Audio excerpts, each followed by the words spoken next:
Hello student, আজ আমি class নবম শ্রেণীর আজকে আমি স্থানাঙ্ক জ্যামিতির ত্রিভুজের ক্ষেত্রফল সংক্রান্ত চ্যাপ্টারটা পড়াবো, অর্থাৎ কোষে দেখি 20 এই চ্যাপ্টারটা আমি আজকে পড়াবো। এই চ্যাপ্টারে আমরা যেটা করব, এর আগের দিন আমরা কি করেছিলাম, এর আগের ভিডিওগুলোই না দূরত্ব শিখেছি, আর অন্তর্বিভক্ত বহির্বিভক্ত শিখেছিলাম, আর মধ্যবিন্দু বের করা শিখেছিলাম, একটা সরল রেখাংশের মধ্যবিন্দু।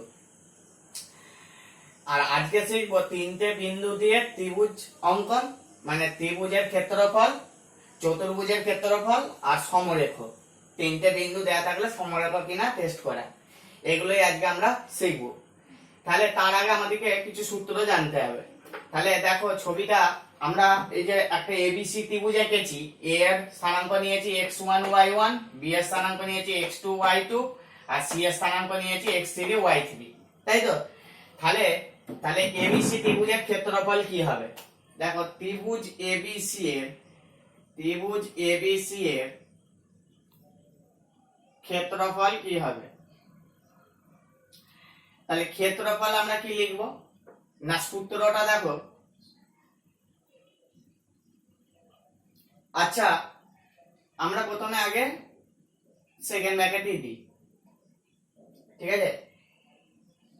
দেখো আমরা যদি x1, সূত্রটা আছে কি না, x1 ইনটু, মানে x1 এর x স্থানাঙ্কটা নিয়ে নিলে পরের যে b এর y স্থানাঙ্ক বিযুক্ত c এর y স্থানাঙ্ক, তার মানে y2 মাইনাস y3, ঠিক আছে? প্লাস এবারে নেব x2 নিয়ে, মানে তার মানে বিটা নিয়েছি, তার মানে y3 মাইনাস y1, তারপরে কি নেব প্লাস x3, তাহলে x3 নিয়েছি মানে y1 মাইনাস y2, তাহলে এত বর্গ একক, ঠিক আছে? এত বর্গ একক, এটাই হলো সূত্র। এইবারে দেখো আমরা কিন্তু এখানে x1 x2 x3 নিয়েছি তো, আর ব্র্যাকেটের ভিতরে y এর গুলো নিয়েছি।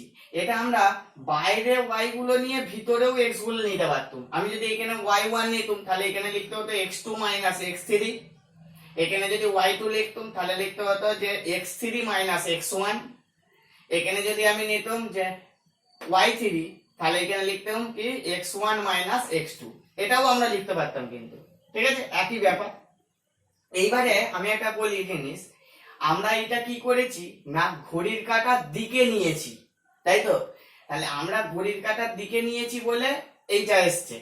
আমরা এর ভ্যালু যদি আমরা ঘড়ির কাঁটার বিপরীত দিকে নিতাম, দেখো আমরা তো এইভাবে নিয়েছি a b c, এইভাবে নিয়েছি, কারণ এই যে y2 মাইনাস y3, তার মানে এইটা নিলে তারপরের এইটা b ধরেছি, তারপরে c ধরেছি। আমি এটা যদি অ্যান্টি ক্লকওয়াইজ নিতাম, মানে ঘড়ির কাঁটার বিপরীত দিকে নিতাম, মানে x1 ইনটু যদি y3 মাইনাস y2 করতাম, আবার এইখানটাই যদি আমরা তারপর আবার x2 নিয়ে y1 মাইনাস y3 করতাম, তাহলে এরকম, তাহলে তো ঘড়ির কাঁটার বিপরীত দিকে হয়ে যাচ্ছে, তখন কিন্তু একটা মাইনাস চলে আসছে, তাই তো? তাহলে এই ভিতরটা একটা মাইনাস চলে আসবে, ভিতরটা, এই ভিতরের মানটা, তাহলে প্লাসও হতে পারে মাইনাস হতে পারে। কিন্তু উত্তর যদি সাপোজ হয়তো 20 এলো, সাপোজ মানটা বস করি যদি 20 এলো, তাহলে প্লাসই আসুক আর মাইনাসই আসুক, কিন্তু সংখ্যাটা একই আসবে। এইবারে আমাদের যেহেতু প্লাস মাইনাস দুটোই আসতে পারে, সেই জন্য আমরা কি করব না এইখানটায় একটা মড চিহ্ন দিয়ে দেবো। এই সেকেন্ড ব্র্যাকেটটা না দিয়ে আমরা কি করব, একটা মড চিহ্ন দেবো। এই মডের মানে কি না, মডটা আমি কথাটা বলে দিই, একটু শুনে নাও। মড x সমান x ও হতে পারে যখন x টা গ্রেটার দেন 0, আর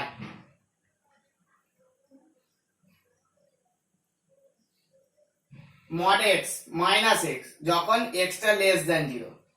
মানে এইখানে আসল কথা ব্যাপারটা হচ্ছে, তোমাদের দেখো যে মেন জিনিস, মডের ভিতর যদি +2 থাকে তাহলে তোমার +2 লিখবো, আর যদি মডের ভিতর -2 থাকে তার ভ্যালুও +2 লিখবো।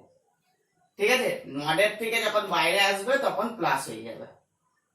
ঠিক আছে, এই হচ্ছে ব্যাপার, ওই জন্য আমরা মড লিখলাম। ঠিক আছে, মডের হচ্ছে ভ্যালু হচ্ছে এটাই।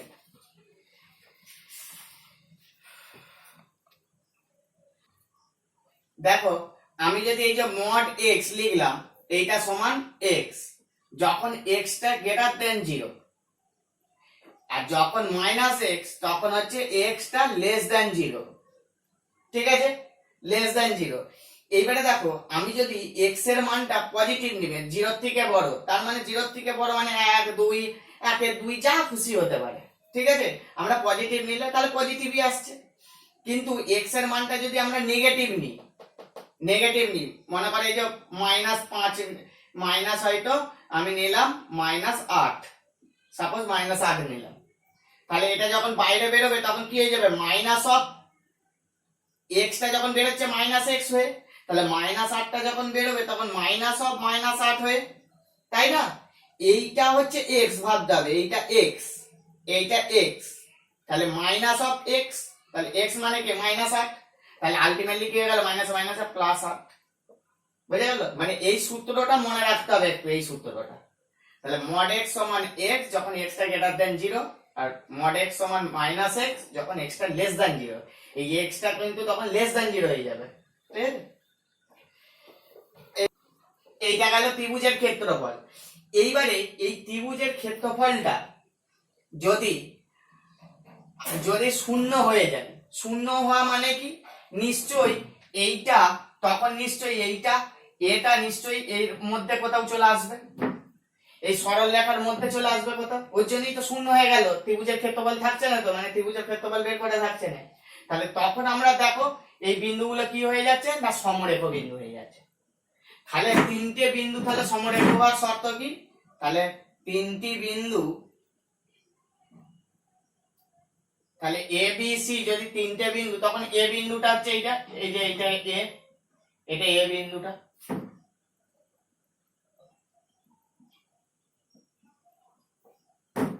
এ বিন্দু, তাহলে তিনটি বিন্দু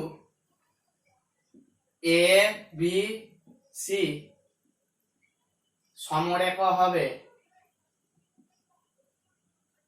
যদি কি না এই ভিতরের পোরশনটা শূন্য হয়ে যাবে, মানে x1 into y2 minus y3 plus x2 into y3 minus y1 plus x3 into y1 minus y2 সমান 0।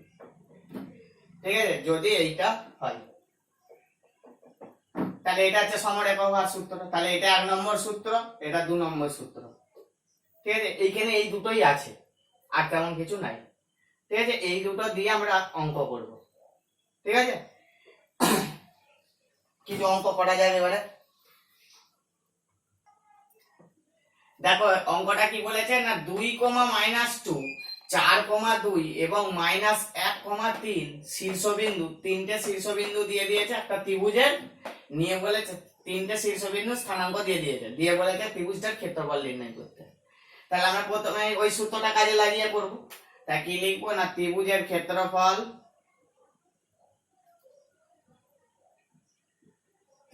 ক্ষেত্রফল, সমান, তাহলে কি লিখবো না, হাফ অফ মড, তাহলে x1 মানে 2, দেখো এখানে সাপোজ x1 এরকম লিখে দেবো, এটা y1, এটা x2, এটা y2, এটা x3, এটা y3 ভাববো, তাই তো? এরকম করে দরকার তোমরা লিখে নেবে। তাহলে x1 মানে 2 ইনটু ব্র্যাকেটের মধ্যে কি হবে না, y2 মাইনাস y3, y2 কে 2 মাইনাস y3 মানে 3, তারপর প্লাস, এরপরে কি না x2 মানে 4, তাহলে x2 into y3 minus y1, তাহলে y3 কে না 3 মাইনাস 2, তাহলে মাইনাস মাইনাসে প্লাস 2 হয়ে গেল, তারপর প্লাস, এবারে x3 মানে -1, তাহলে এটা মাইনাস হয়ে যাবে, প্লাস মাইনাস -1, এবারে y1 মাইনাস y2, তাহলে -2 -2, তাই তো, -2 নিয়ে -2 এত বর্গ একক। তাহলে এবারে ক্যালকুলেশন করে যাব।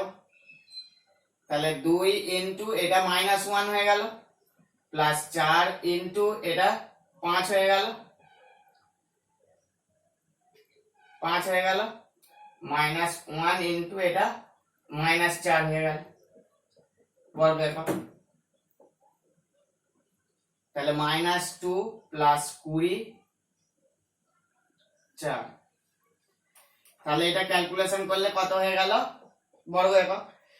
তাহলে এটা ক্যালকুলেশন করলে কত হয়ে যাচ্ছে, 24 থেকে 2 তার মানে 22, তাহলে +22ই আসছে, কোনো অসুবিধা নেই, +22, তাহলে 22 হয়ে গেল। তাহলে 2 11 22, তাহলে 11 বর্গ একক। ঠিক আছে, নেক্সট অঙ্ক দেখো। এর পরের অঙ্কটা কি বলেছে না, বলছে কে এর মান কত হলে, তিনটে বিন্দু দিয়েছে, এই তিনটে বিন্দু বলছে বিন্দুত্রয়, মানে তিনটে বিন্দু একই সরল রেখায় থাকবে। তাহলে একই সরল রেখায় থাকার কথাটার মানে কি, মানেই তো কি না সমরেখা হতে হবে বিন্দু তিনটাকে, তাই তো। তাহলে সমরেখা হওয়ার শর্ত কি না, ওই যে ত্রিভুজের ক্ষেত্রফলের যে ভিতরটা মোটটা সেইটা হচ্ছে 0 হয়ে যাবে, তাই তো। তাহলে লিখবো যে যেহেতু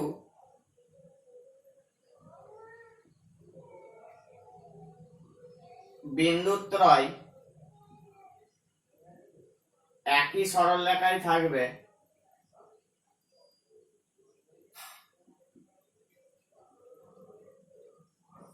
সুতরাং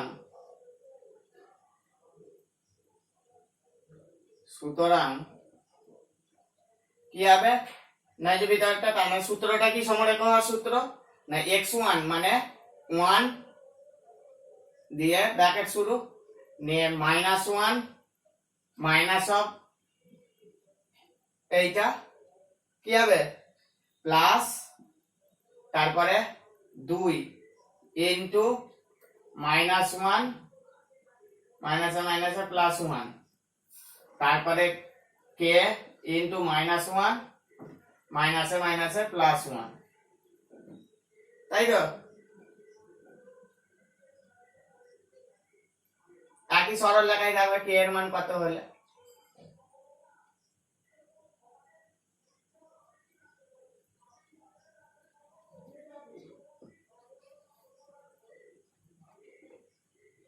তাহলে এইটা সমান 0। দেখো এইখানে ভিতরের প্রত্যেকটাই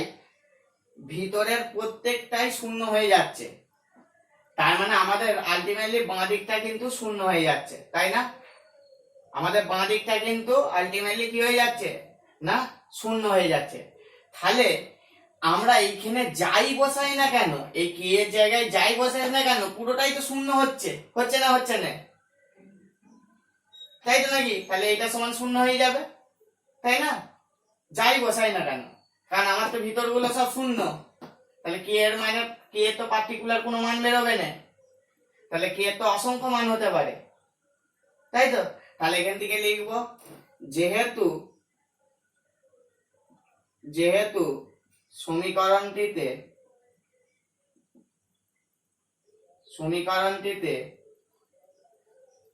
কে এর যে কোনো মানের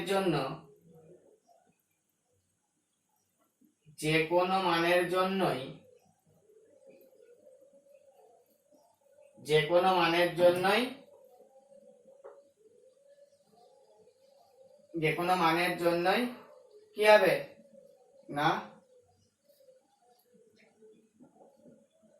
ডান পক্ষটি 0 হবে।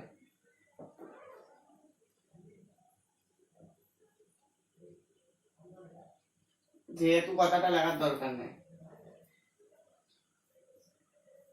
ডাইরেক্ট লিখে দেবো যে সমীকরণটিতে কে এর যে কোনো মানের জন্যই ডান পক্ষটি 0 হবে, বাস এটাই অ্যান্সার। ঠিক আছে, আর কিছু লেখার দরকার নেই, এখানে বার করার তো দরকার নেই, এখানে বেরোবে না তো কে এর মান, এগুলো সব শূন্য হয়ে যাচ্ছে তো। নেক্সট অঙ্ক দেখো, নেক্সট অঙ্ক বলেছে প্রমাণ করো যে দুটো বিন্দু দিয়েছে, বলেছে এই দুটো বিন্দুর সংযোজক সরলরেখাংশের মধ্যবিন্দু, মানে এই বিন্দু দুটোর সংযোজক যে সরলরেখাংশ তার যে মধ্যবিন্দু, সেই মধ্যবিন্দুটা কোথায় অবস্থিত, না এই দুটো বিন্দুর সংযোজক সরলরেখাংশের উপর অবস্থিত। তাহলে দেখো এর মধ্যবিন্দুটা বের করে যদি ওই মধ্যবিন্দুটা আর এই দুটো বিন্দু এই তিনটেকে যদি সমরেখ দেখে দিই, তাহলেই তো সরলরেখাংশের উপর অবস্থিত হয়ে যাবে, তাই না? তাই নয়? তাহলে আগে এই দুটোর মধ্যবিন্দুটা বের করে নেব। তাহলে 2, 1 ও 6, 5 বিন্দুদ্বয়ের সংযোজক সরলরেখাংশের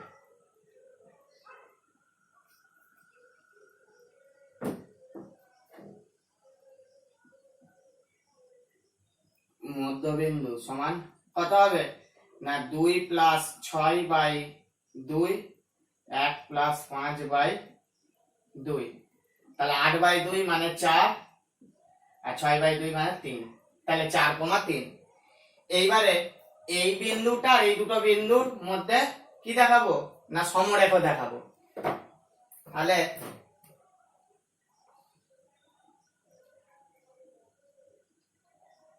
তাহলে লিখবো যে 4,3 -4, -5 ও 9,8 বিন্দু তিনটি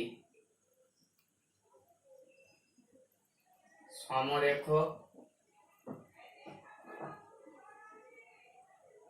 প্রমাণ করলেই প্রদত্ত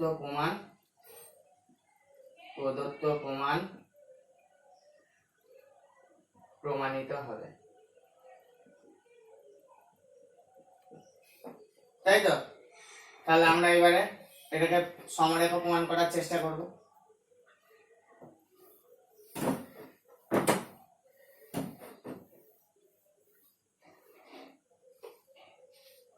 তাহলে 4 × -4 + 4 × -5 -8 প্লাস -4, তাহলে -4 হয়ে গেল। এই যে x2 এটা x2 লিখেছি। এবারে হচ্ছে y3 - y1, তার মানে 8 - 3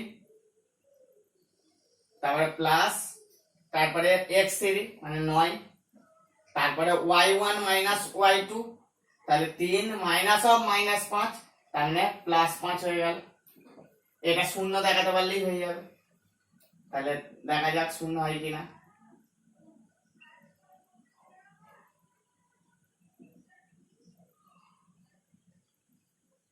তাহলে দেখো -52 -20 আর +8 × 9 72, তাহলে -72 + 72, তাহলে সমান 0। তাহলে প্রমাণিত হয়ে গেল। তাহলে অতএব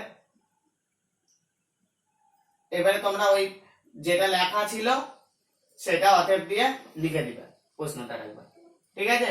যে ওর মধ্যবিন্দুটি এর মধ্যে অবস্থিত, ঠিক আছে? লিখবে যে যেহেতু এই তিনটে বিন্দু সমরেখ, বিন্দু তিনটে সমরেখ হয়ে গেল তো, তাহলে বিন্দু তিনটি সমরেখ,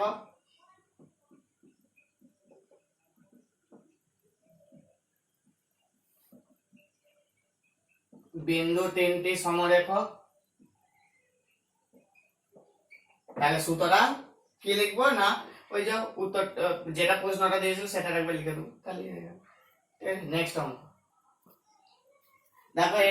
এর পরের অঙ্কটা বলেছে তিনটে বিন্দু দিয়েছে, বলছে বিন্দু তিনটে সমরেখ হলে দেখাতে বলেছে এটা সমান 1, ঠিক আছে? তাহলে বিন্দু তিনটে সমরেখ বলে দিয়েছে, তাহলে আমরা সূত্রটা লিখবো।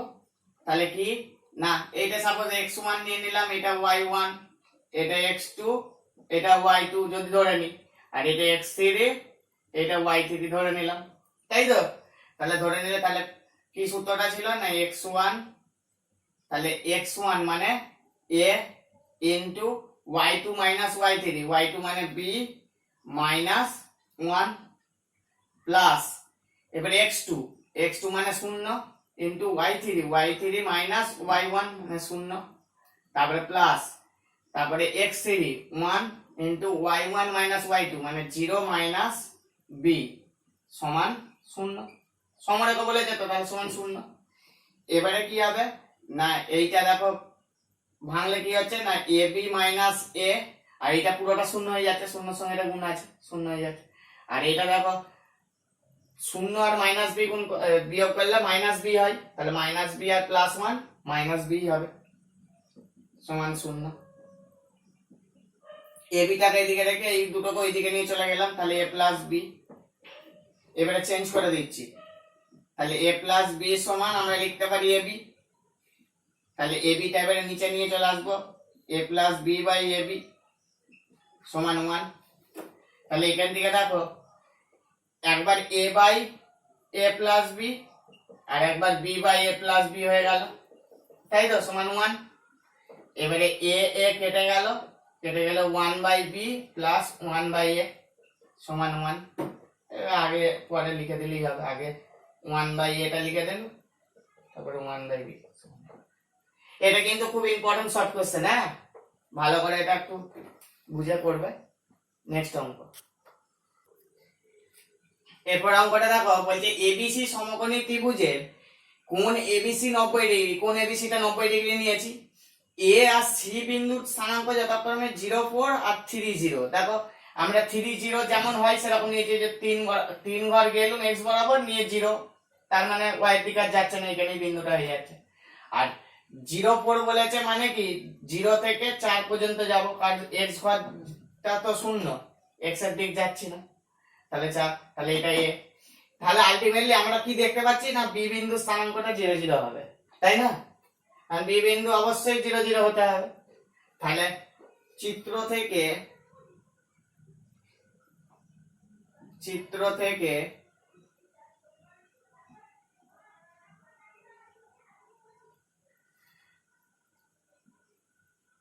বি বিন্দু স্থানাঙ্ক কত না 0, 0। দেখো আমরা এখানে তাহলে এটা 0, 0 লিখতে পারবো তো, বি বিন্দু স্থানাঙ্কটা 0 মূল বিন্দু। তাহলে মূল বিন্দু মানে এবারে দেখো আমি ক্ষেত্রফলটা আমি কিন্তু ওই ক্ষেত্রফলের সূত্র দিয়েও করতে পারি, নাও করতে পারি, না করলেও হবে, ঠিক আছে? আমরা যদি ক্ষেত্রফলের সূত্র দিয়েই করি, যে এবিসি ত্রিভুজের ক্ষেত্রফল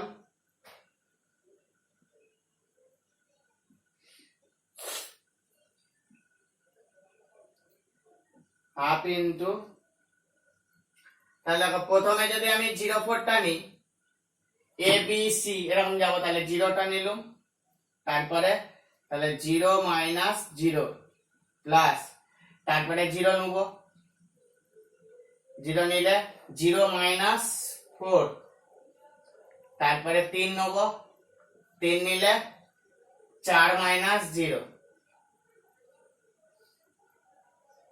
এত বর্গ একক। এখানে সেমি টেমি কিছু দেয় না তো, না, বর্গ একক। তাহলে এটা 0 হয়ে গেল, আর এটাও 0 হয়ে যাচ্ছে, তাহলে এখানে দেখো শুধু 4 3 12 হয়ে যাচ্ছে বর্গ একক। তাহলে এটা কাটাকাটি গেলে কি হয়ে গেল, তাহলে 6 বর্গ একক। এই অঙ্ক, ঠিক আছে? তোমরা আরেকভাবেও করতে পারতে এটা। তোমরা দেখো না বিসির দূরত্ব 3 আর এবির দূরত্ব দেখো 4, তাহলে হাফ ইন্টু ভূমি ইন্টু উচ্চতা করেও করতে পারতে। হাফ ইন্টু ভূমি মানে 3 আর উচ্চতা 4, তাহলে 6 হয়ে যেত। এটা করলেও হতো, আর এইখানে যেহেতু এই চ্যাপ্টারের অঙ্ক এইভাবে করো। নেক্সট অঙ্ক দেখো, এরপর আমরা যেটা করব, একটা ত্রিভুজ, তো একটা ত্রিভুজ মনে করো এবিসি, এবিসি একটা ত্রিভুজ, এর শীর্ষবিন্দু স্থানাঙ্ক হচ্ছে x1 y1, আর বি এর হচ্ছে x2 y2 আর সি এর হচ্ছে x3 y3। এরপরে দেখো এটা একটা বেশ ভালো অঙ্ক, মানে ঠিক মধ্যবিন্দুর মতো অঙ্কটা। দেখো আমরা কি করব না, এর এই ত্রিভুজের একটা ভর কেন্দ্র কোথায় হয়, ঠিক ভর কেন্দ্র হয় ত্রিভুজের তিনটে মধ্যমার ছেদবিন্দুটাকে বলে ভর কেন্দ্র, তাই তো? আমরা যদি এরকম করে একটা মধ্যমা টানি, এই একটা মধ্যমা টানলুম, এই একটা মধ্যমা টানলুম, এই যে একটা বিন্দু পেলুম, এই বিন্দুটার স্থানাঙ্কটা হচ্ছে, এই বিন্দুটাকেই বলে ভর কেন্দ্র। আমরা এই বিন্দুটার স্থানাঙ্ক বের করব। এই বিন্দু স্থানাঙ্কের সূত্র কি না, এবিসি ত্রিভুজের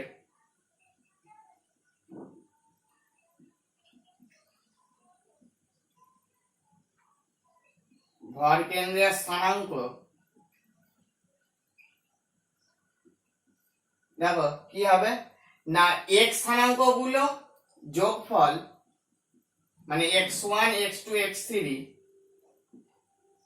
by 3 comma y1 y2 plus y3 by 3, ঠিক আছে?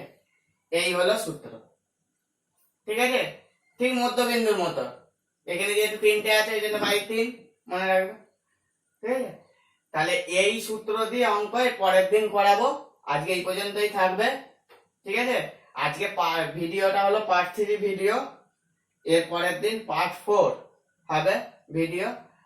আজকেরটা সবাই সাবস্ক্রাইব করে রাখবে, তাহলে পরের ভিডিওটা আবার তোমরা পেয়ে যাবে, ঠিক আছে? পরের দিন আমরা ত্রিভুজের ভর কেন্দ্র সংক্রান্ত অঙ্কগুলো করব, ঠিক আছে? তাহলে আমাদের সারা হয়ে যাবে স্থানাঙ্ক জ্যামিতি, ঠিক আছে? স্থানাঙ্ক জ্যামিতির পর দেখি কোন চ্যাপ্টার শুরু করা যায়, ঠিক আছে?